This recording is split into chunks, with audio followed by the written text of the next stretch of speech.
કેમ છો મિત્રો? આજના નવા બ્લોગમાં તમારું સ્વાગત છે. આજે અમે જઈ રહ્યા છીએ કર્માવત વિસ્તાર, જે જલોત્રાની અંદર આવેલો છે. અમે જલોત્રા અહીંયા આવી ગયા છીએ. પેટ્રોલ પર આવી દીધું છે મિત્રો. પાછળ છે ધ્રુવા. ધ્રુવા હાઈ કહી દો. તો ચાલો મિત્રો જઈએ, ત્યાં જઈને મળીએ આપણે.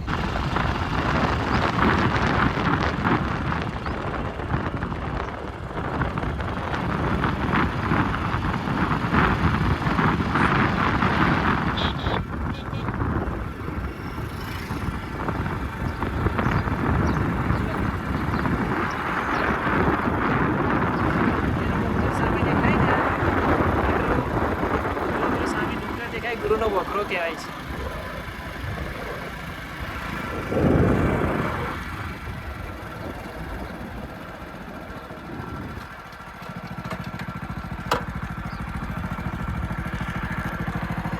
જો મિત્રો સામે જે ડુંગર દેખાય છે, જો મિત્રો જે સામે જે ડુંગર દેખાય છે તે ગુરુનો વખરો છે. હા દે જો. તો મિત્રો જો અમે હવે આવી જવા થયા છીએ. પાછળ લખેલું છે ગુરુ મહારાજ તરફ જવાનો રસ્તો. ગુરુ મહારાજ તરફ જવાનો રસ્તો જો સામે. હવે અહીંયાથી કાચો રસ્તો છે, આટલા સુધી પાકો રસ્તો આવે છે. સારા, ચાલો જઈશું. જો મિત્રો જંગલ વિસ્તાર ચાલુ થઈ ગયો છે. હવેથી આખરી જંગલ વિસ્તાર કાચો રસ્તો છે. જંગલ વિસ્તાર બહુ લાગે છે.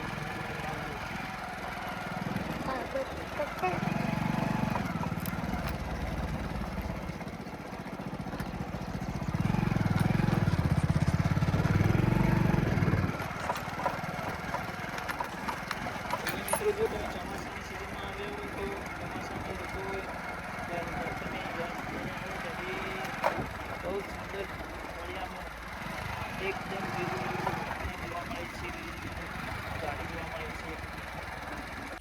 જો મિત્રો અહીંયા તમે આવશો ત્યારે સૌથી પહેલાં તો અહીંયા આપણને સૌથી વધારે વૃક્ષો કેસુડાના જોવા મળશે.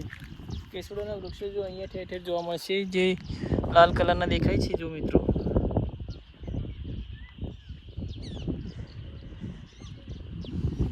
આ વિસ્તાર મિત્રો કુદરતી સૌંદર્યથી આપણને ભરપૂર છે અને કુદરતના ખોળે વસેલું. અને અહીંયા આપણને આવો ત્યારે થોડી આપણને મનમાં થોડી હળવાશ આવે એવું લાગે. જો તો મિત્રો આ છે કર્માવત વિસ્તાર, અને આ જે કહેવાય છે કર્માવત તળાવ કહેવાય છે. અને સરકાર દ્વારા અહીંયા નર્મદાના લીર નંખાવાના છે. જે અહીંયા પાણી આવશે, આપણે નર્મદાની પાઇપલાઇન દ્વારા જે પાણી અહીંયા આવશે. અને મિત્રો જો પાછળ કુદરતી સૌંદર્ય કેટલું સરસ મજાનું સુંદર દ્રશ્ય દેખાય છે. અહીંયા આવો એટલે આપણને મનમાં આમ આપણે કુદરતના ખોળે આવી જઈએ એટલે આપણને મનમાં હળવાશ થાય છે. મિત્રો જો મિત્રો મારી સાથે કોણ છે? હાય ધ્રુવા હાય કહી દો. તો મિત્રો ચાલો આગળ જઈએ. મિત્રો અહીંયા અમે હાલ ઉનાળો ચાલુ છે અને એટલે બધું સુકાઈ ગયું છે. પરંતુ ત્યારે તમે ચોમાસાની સિઝનમાં આવે ત્યારે અહીંયા ધરતી માતાએ જેમ લીલી સાડી પહેરી હોય એવું લાગે છે. અને પહાડો એટલા લીલાછમ દેખાય છે કે એટલું સરસ મજાનું મસ્ત સુંદર દ્રશ્ય દેખાય છે ને આપણને આમ પ્રફુલ્લિત થઈ જઈએ. જો મિત્રો અહીંયા આવો ત્યારે શ્રી ગુરુ ધુંધળીનાથ મહારાજ દેવસ્થાન સમિતિ ટ્રસ્ટ કર્માવત જલોત્રા આપનું હાર્દિક સ્વાગત કરે છે. કર્માવત આશ્રમ છે મિત્રો. અહીંયા જો મિત્રો પાણીની સુવિધા છે. શું બેટા? હા, અંદર જવાનું મિત્રો. અમે અંદર જઈએ તો અહીંયાથી અંદર જવાનો છે રસ્તો. પહાડ ઉપર જવાનો રસ્તો છે. જઈએ. દરવા તમને ખબર આ શું કહેવાય? શું કહેવાય? બોલો. અને શું કહેવાય? આશ્રમ કહેવાય અહીંયા. બરોબર. અહીંયા જો મિત્રો શ્રી ગુરુ ધુંધળીનાથ મહારાજ દેવસ્થાન તીર્થના અહીંયા આશ્રમ આવેલો છે નીચે. મિત્રો જો પાછળ બાળક શું કરે છે, હેન્ડપંપથી પાણી કાઢે છે. જો અહીંયા હેન્ડપંપની સુવિધા પણ છે, પાણીની થોડી એવી સુવિધા છે બાળકો. જો મિત્રો આ જે સ્થળ છે એ 800 વર્ષ જૂનું છે, 800 વર્ષ જૂનું છે. અને જો તેનો અહીંયા ઉલ્લેખ કરેલો છે. જો તમે જ્યારે ત્યારે તમે અહીંયા આવો ત્યારે અહીંયા આ ઉલ્લેખ વાંચજો. તે અંદર શું લખેલું છે એ તમને માહિતી અંદરથી મળી જશે. કર્માવત આશ્રમની સિદ્ધનાથ મહાદેવ. ઓકે મિત્રો, તો તમે જ્યારે ત્યારે તમે અહીંયા આવો ત્યારે આ ઉલ્લેખ વાંચજો. મિત્રો જો અહીંયા કુકડાઓ પણ છે. ધ્રુવા, આ શું કહેવાય તને ખબર ને? પેલા કુકડો. જો મિત્રો શું થયું?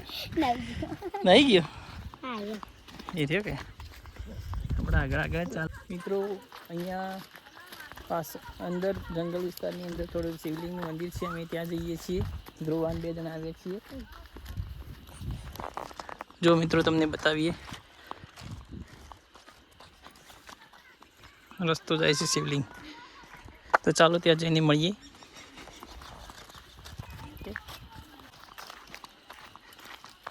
અંદર જઈએ, ત્યાં શિવલિંગ છે. જો મિત્રો ત્યાં જઈએ.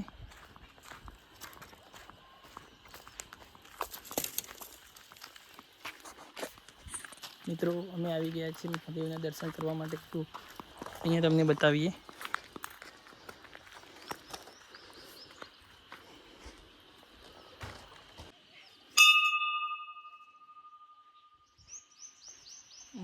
એમાં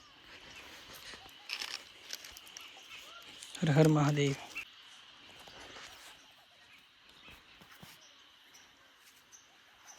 જો મિત્રો પાછળ તમે નજારો જોશો તો તમે કેવો લાગશે. તમે જો એટલું જંગલ વિસ્તાર છે. મહાદેવને છે બધા મિત્રો દર્શન કરી દેજો. ધ્રુવા તમે દર્શન કર્યા? હા મિત્રો, તમે જ્યારે ત્યારે અહીંયા આવો ત્યારે બેસવાની સારી એવી સુવિધા છે. બોકડાઓની સુવિધા કરેલી છે. અને પાછળ જે પહાડો આવેલા છે આ જંગલ વિસ્તાર કહેવાય છે. અને આ જંગલ વિસ્તારની અંદર જો તમને બતાવીએ, પાછળ ઘણું બધું જંગલો છે. પાછળ ઝાડી છે, કીચ ઝાડી છે. બેસવા માટે બોકડાઓની સુવિધા સારી એવી કરેલી છે. જો આ બાજુ પણ છે. મિત્રો જો પાછળ આ રસ્તો જે જાય છે તે ગુરુના બોખરા ઉપર જાય છે. ગુરુના જે આપણે બાળકોની આપણે જે ચોટી ઉતારીએ છીએ તે ગુરુ ધુંધળીનાથમાં. ક્યાં જવું? ગુરુ બોખરા ઉપર ના જવાય, એ તો ઘણો દૂર બેટા. પછી આપણે ગમે ત્યારે આવશો એટલે જશો. બરોબર કે? હા બરોબર ને? ઓકે. તો મિત્રો આજના વ્લોગમાં બસ આટલું જ છે. મિત્રો જો તમને અમારા વિડીયો ગમતા હોય તો લાઇક, શેર તથા સબસ્ક્રાઈબ કરજો મિત્રો. ત્યાં સુધી મળીએ નેક્સ્ટ વિડીયોમાં. ત્યાં સુધી બાય બાય.